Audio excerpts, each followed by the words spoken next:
Hay desigualdad entre géneros y grupos sociales. No se trata solo de la riqueza, el patrimonio neto, o de los ingresos ni el sueldo bruto. También abarca la expectativa de vida, la facilidad que tienen las personas para acceder a los servicios de salud, educación de calidad o los servicios públicos. La desigualdad aumenta y persiste porque algunos grupos tienen más influencia sobre el proceso legislativo, lo que impide a otros grupos hacer que el sistema responda a sus necesidades.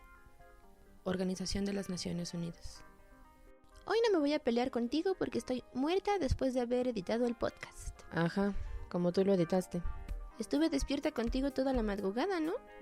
Tienes un buen punto, no puedo discutirlo. ¿Empezamos? Venga. Esto es Némesis. ¿Están listos?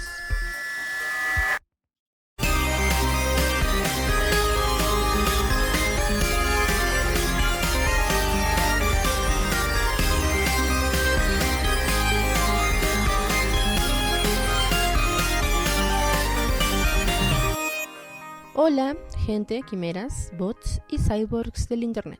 Les saludo.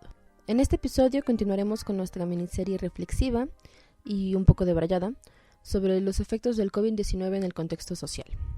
Recuerden dejar sus comentarios, aportaciones, mentadas de madre si es necesario.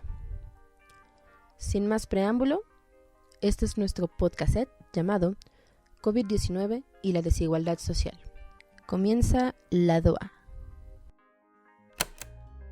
A partir de este momento comenzamos con nuestro segundo tema. Hoy nuevamente nos acompaña Jesús Daza. Hola, saludos a todos. Y nos acompaña también Danae Benítez. ¿Qué ondita? Aquí. Gracias a todos por acompañarnos. Hoy vamos a tratar un tema más espeso todavía. Es difícil hablar de él, pero es importante hacerlo. Como muchos sabrán, una de las grandes problemáticas que hemos enfrentado a raíz de esta pandemia es el cómo lidiar con el buen cumplimiento de muchas de las medidas preventivas y también el cómo vamos a lidiar con la parte económica. Y esto tiene que ver con que hay muchísimos países en los que gran parte de su población se encuentra en condiciones de mucha vulnerabilidad y de mucha desventaja. Pero, ¿en qué consisten estas grandes diferencias y cuáles son las poblaciones que más abandonadas han quedado, que más a la merced de la enfermedad han quedado? Para comenzar a entender el tema de desigualdad, hay ciertos conceptos que tenemos que tener presentes, ¿no? Uno tal vez es esta cuestión del concepto de riqueza, pobreza, y también en ese sentido quizá el concepto de poder. Hay ciertas personas que no tienen poder y que están en la pobreza. Muchas veces están en ambas situaciones, a veces más en una que en otra, pero entonces supongo que estos son los conceptos que de entrada nos ayudarían a comprender. ¿Por qué es importante observar las desigualdades? Es interesante porque la expansión del coronavirus empezó, o se dice que empezó, desde las clases más altas. Esto debido a lo que nos mencionabas en el episodio anterior, ¿no? Que hay mucha gente que viajaba a Europa, que viajaba a Estados Unidos, o de índole de negocios, de índole turística, pero las personas de la clase alta, las personas que sí tienen seguros médicos, las personas que sí pueden pagar un doctor, van, se atienden, pero la enfermedad ya se va propagando hacia las clases más desprotegidas y entonces de pronto tenemos un montón de gente enferma y un montón de factores que están propiciando que la gente se contagie más rápido, que no tengan forma de prevenirlo, que no tengan forma de tratarlo. Justamente a mí me parece que hay muchísimos factores que determinan en qué medida, en qué porcentaje las sociedades de distintos países tienen esta desigualdad social entre sus diferentes habitantes. A mí me parece, por una perspectiva histórica, que en tiempos anteriores la desigualdad social era muchísimo mayor que antes. Pensemos quizá los tiempos de la Revolución Mexicana, pensemos en la época de Porfirio Díaz, un presidente que se abocó a traer a México el progreso, traer los nuevos inventos, cuando pues más del 60% de la población estaba en pobreza extrema. Si bien sí había poblaciones, sí había localidades que se beneficiaban de este progreso, pues la mayoría estaba completamente del otro lado de la moneda y estaba en una situación que para nada reflejaba lo que se decía desde el propio gobierno. si bien ahora existen todavía varios países y existen varias localidades, tanto en México como en otras naciones en las que la desigualdad es muy grande, sin embargo sí me parece que se ha visto reducida gracias a la aparición de la clase media. Y pues esto me parece que es igual viéndolo en un contexto global, en un contexto histórico muy de manera general, me parece que surgió después de la Segunda Guerra Mundial y en específico después de la entrada del capitalismo.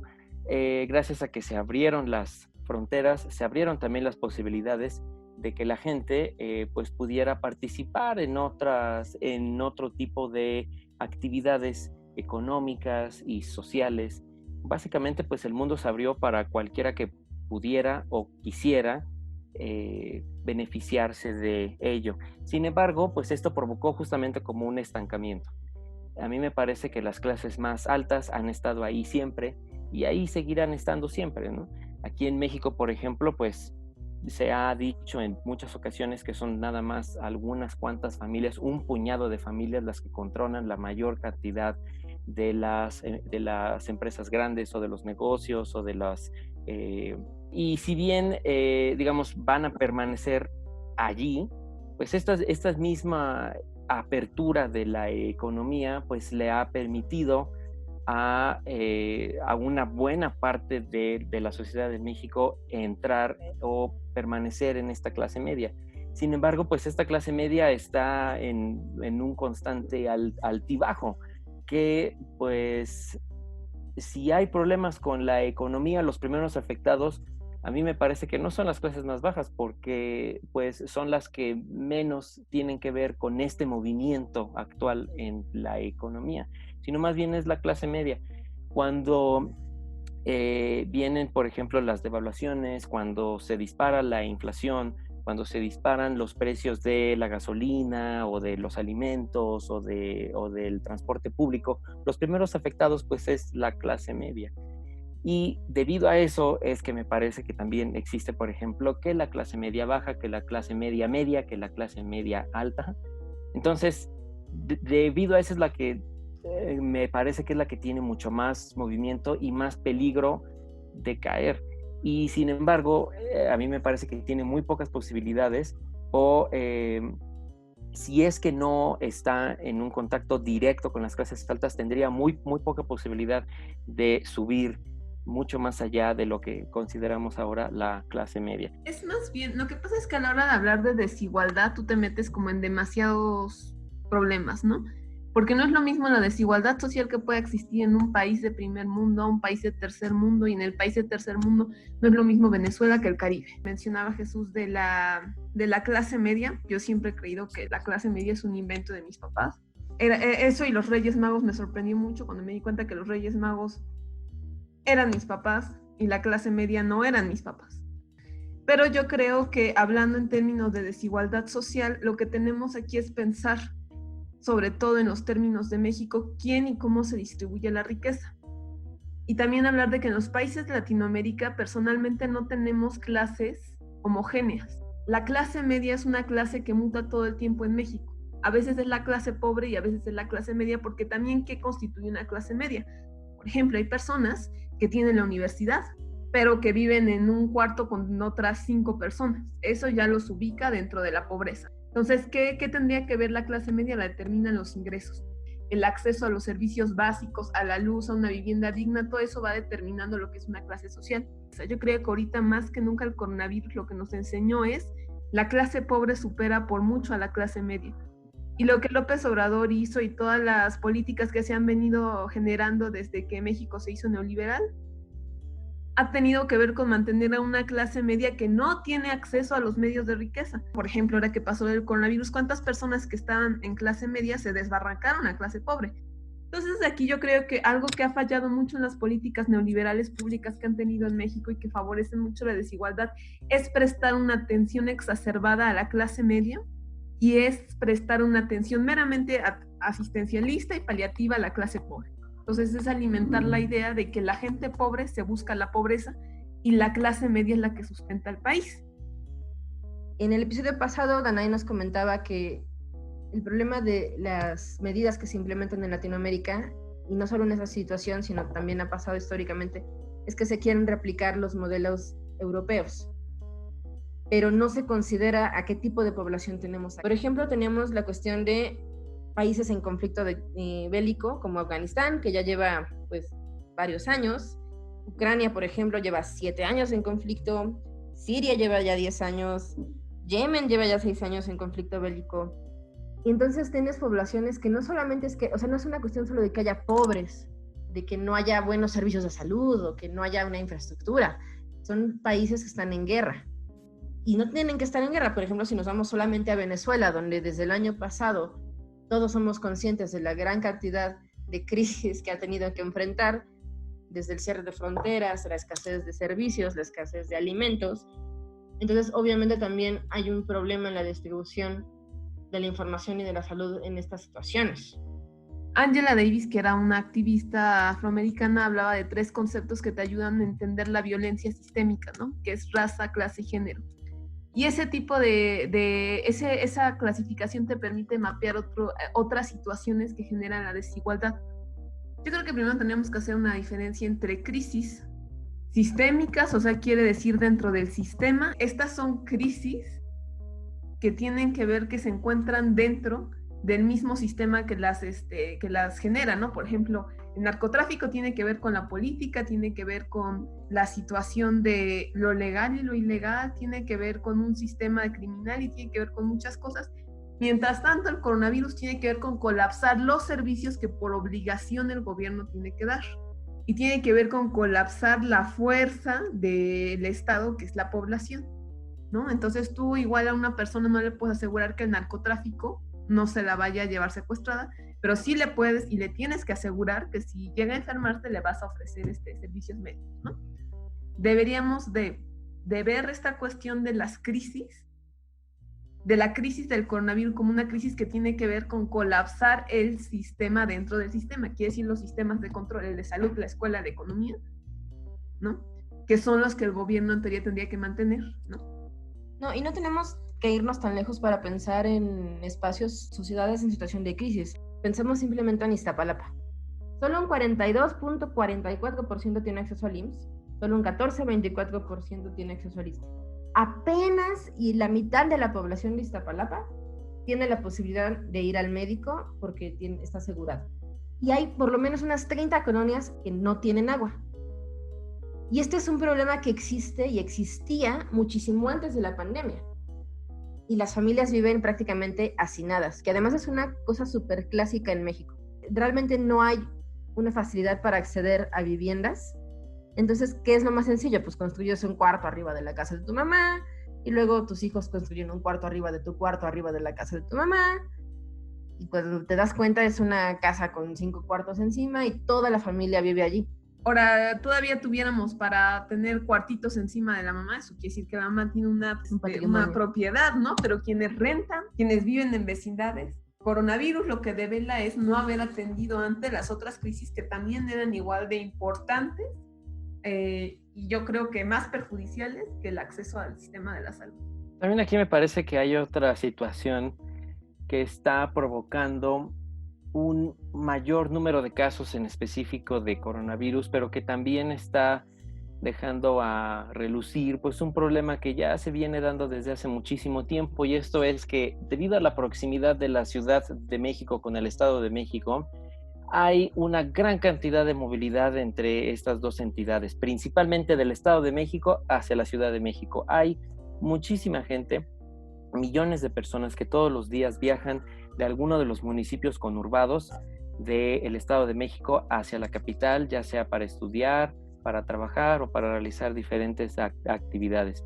Me parece que también eso pone dentro de toda esta situación falta de oportunidades que hay en este tipo de zonas metropolitanas. Municipios quizá como Ecatepec o como Chalco, Valle de Chalco, Tecámac, etcétera, o hasta incluso algunos municipios que son ya también cercanos a otros estados como Morelos, Hidalgo, que también pues tienen que verse obligados a esta situación de trasladarse diariamente a la Ciudad de México porque en sus estados simplemente no hay oportunidades, o si las hay, son muchísimo más precarias que las que pueden encontrar en la ciudad. Y eso es lo que ha provocado también que en la capital haya una saturación de todo, una saturación de servicios, de movilidad, y por si fuera poco, estas dos entidades, Ciudad de México y Estado de México, son las que más casos de coronavirus presentan al día de hoy. Y eso hablando de movilidad y de la cantidad de gente que hay. Ahora, en México también tenemos el factor de las condiciones de salud de la población. Según el mismo Gatell, solamente en México el 14% de la gente es diabética, hay un 75% que tiene sobrepeso o obesidad, y un cuarto de la población es hipertensa. Y son 3 de las condiciones que caracterizan a la población vulnerable de enfermarse de coronavirus. Entonces, además de tener lugares superpoblados y en grandes condiciones de desigualdad, tenemos también una población bastante enferma y sin acceso a servicios de salud. Finalmente, el tema del coronavirus es calidad de vida. Como que se reduce mucho el asunto de la hipertensión y la diabetes a los malos hábitos. Pero ¿por qué la gente tiene malos hábitos? Ahí hay una parte cultural, ¿no? Muchos de los trabajadores, su rutina era estar todo el tiempo sentados, salirse y estar metiéndose todo el tiempo azúcar para poder dar el 100, ¿no? Entonces todo el tiempo la coca, chocolates, gomitas, incluso el acceso a tener carne, ¿no? Yo he visto que muchas mujeres, por ejemplo, le hacían a los niños cosas que los llenaran, ¿no? La pasta, que es súper barata, se las ponían con nuggets que eran súper baratos en el 3B, ¿no? Entonces, también la alimentación es una cuestión de calidad de vida y la situación ahí es que también es una cuestión de derechos humanos. ¿Quién tiene tiempo para poderse alimentar sanamente y quién tiene para poder comer bien, ¿no? Y con horarios. Simplemente, pues esta situación viene a agravar todo lo que ya traíamos. Yo creo que lo que tenemos que hacer y lo que se ha insistido mucho, no nada más en México, sino en todos los países donde esto está sucediendo, es que la cura principal es ser responsable. Suena demasiado optimista. Exactamente, pero pues bueno, quisiera ser así de optimista. Simplemente no todos tienen esa posibilidad. Quienes lo puedan hacer, quienes logren descubrir el secreto de tener una vida estable, que por favor lo compartan. De hecho, es curioso porque ayer, el día 13 de mayo, Gatell mencionaba que existen esas condiciones de desigualdad y que a la gente no se le puede forzar a quedarse en su casa porque tienen que salir a trabajar, porque viven al día. Y entonces uno se queda pensando, bueno, si ustedes ya lo saben, si ya son conscientes de que pues hay gente que ni modo va a salir a la calle y va a regresar a su casa donde vive con otras 8 personas, entonces, ¿para qué sirve todo esto?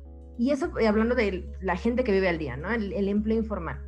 Porque presuntamente solo se iban a mantener las actividades esenciales activas. Habrá también que preguntarnos, ¿qué actividades son las esenciales y quién lo define? Porque esencial es, para la persona que vive al día, salir a trabajar, no importa de qué trabajen. Y por otro lado, también ha habido una incongruencia en cuanto a la clasificación de los trabajos esenciales. Los sectores financieros, recaudación tributaria, obviamente el SAT no iba a dejar de trabajar, de todo lo que es la distribución de energética, la luz, las gasolinas, el agua potable, la industria de alimentos, el transporte, la mensajería, la seguridad privada, las funerarias. Sí, de acuerdo, esas son muy esenciales, pero a mí me ha tocado ver que hay los trabajadores de la ciudad todavía pintando los barandales de los pasos a desnivel y limpiando las bardas. No sabía que fuera tan esencial para prevenir el coronavirus que las bardas se vieran bonitas y los barandales estuviesen pintados. Pero por otro lado también se entiende esa parte de que estas personas, si no están afuera trabajando ese día, probablemente no vayan a llevarse nada a su casa. López Obrador presuntamente dijo al inicio de esta crisis que primero iban a ser los pobres. Ajá, los primeros, pero los primeros en morirse, porque son los que menos acceso tienen a poder atenderse. Y pasando a esta cuestión sobre esta conciencia de parte del gobierno de que, sí, hay desigualdad, sí, hay gente que tiene que trabajar. Me gustaría preguntarles, ¿están familiarizados con el concepto de darwinismo social? No. No, como que la especie mejor adaptada va a sobrevivir. Sí, es un concepto bastante horrible, bastante usado por economistas, y tristemente sí está tomado de muchas ideas de Darwin, porque Darwin, por muy padre de la evolución que fuera, la verdad es que era bastante clasista y bastante racista, y él sustentaba la idea de que hay algunos humanos que son inferiores a otros, y distinguía entre las razas civilizadas y las razas salvajes. Tú mencionabas a Porfirio Díaz en esta tarea de traer el progreso a México mientras había gente muriéndose de hambre. Y creo que esa es una de las cuestiones. Para que unos tengan civilización y progreso, es casi a fuerzas que otros tengan que quedar totalmente en el olvido o ser simplemente la fuerza de trabajo para que esos pocos obtengan eso. En el darwinismo social se tiene esta noción de que eventualmente las razas civilizadas iban a exterminar y reemplazar a las razas inferiores. Yo sé que suena horrible y suena como un fundamento bastante ideal para todos los que practican y predican el fascismo. Y sin embargo, creo que la gran idea que muchos tienen en la cabeza, ¿no? De que este mundo es una jungla y que los fuertes sobreviven y que hay que depredar casi. Y en este ínter, entonces, las clases más altas, las que tienen poder, las que tienen mayor economía, son las que parece que deciden quiénes van a ser estas clases inferiores que van a quedar desaparecidas, ¿no? Que van a tener que ser exterminadas en pos de mantener una relativa normalidad. Pero ¿normalidad para quién? Yo no lo había llamado darwinismo social, pero pues lo que estamos viendo ahorita con el coronavirus es que lo que te están diciendo, los que puedan y los que tengan van a sobrevivir. ¿Quién tiene para encerrarse en su casa? Pues la gente que tiene dinero, ¿no? Y encerrarse bien, ¿no? Porque hay gente que se va a encerrar medio, o gente que va a tener que salir de repente, o gente que se le va a acabar en algún momento el dinero y a ver cómo le hacen. Pues nada más el simple hecho de que si empeoras te vas a poder atender, ¿no? No todos percibimos la enfermedad de la misma forma. Y hay grupos sociales que, o bien ya que seguramente ya estaban en la marginación, o que han pasado totalmente la marginación a raíz de esto. Y aquí es donde surgen nuevas teorías de conspiración, de que el coronavirus es un invento para exterminar a las clases más bajas en todas las sociedades en el mundo.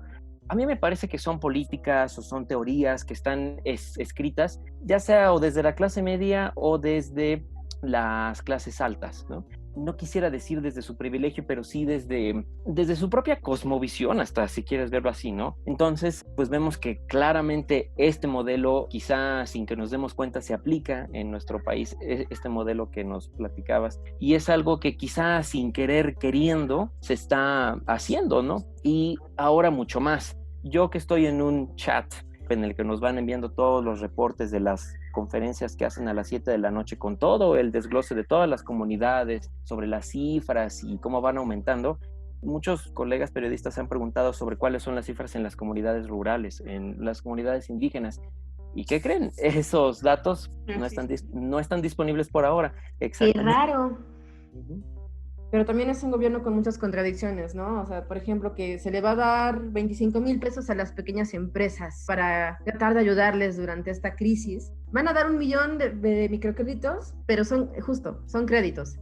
Ten este dinero para que salves tu empresa, luego nos lo pagas porque te lo vamos a cobrar.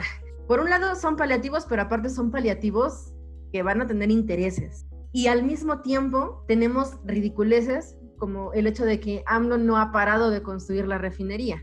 Tenemos a este gobierno así paternalista y caritativo de, pues ten estos 2 pesos, ahí te doy para tu gasto. Mientras tanto me voy a las carreras y le voy a apostar al caballo que se desmayó en la línea de salida.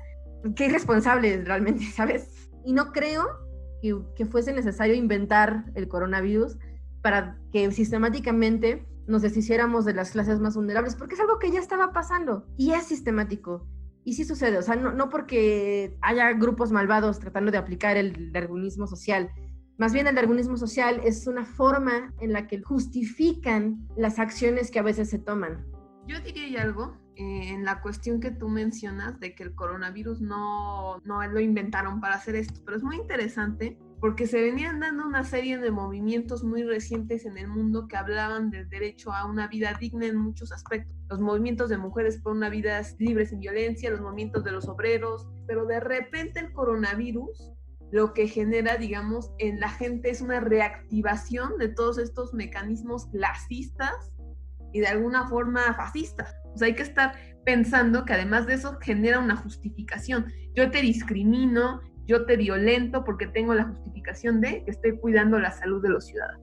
Yo creo que viéndolo desde la perspectiva del propio gobierno, ahorita la atención no solamente de nuestro país, sino de todo el mundo está en el coronavirus, en el número de muertos, en los contagios, atención, prevención, vacunas, etcétera. En los noticieros, en todos los medios, ya no se ve absolutamente nada de información sobre todas las otras cosas gravísimas que están ocurriendo en nuestro país.